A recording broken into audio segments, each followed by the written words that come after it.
RCM2 music official छोटू राज को subscribe करें।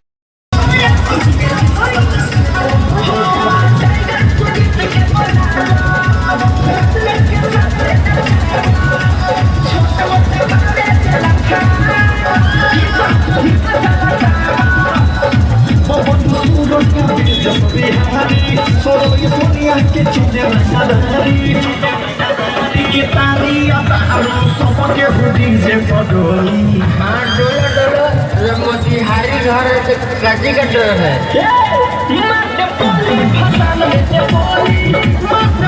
चल फोन ही हमरा माल के घर बा, कहूँ छत पर इंतजार करत होई।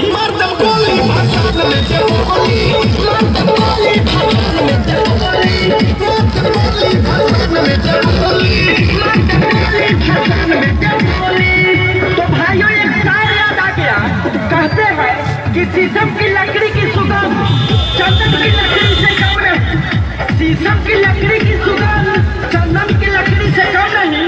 अरे पूजा तो सभी कोई करते हैं, पूजा तो सभी कोई करते हैं, लेकिन हमारा नवयुवक सप्तशती पूजा समिति भी किसी से कम नहीं है।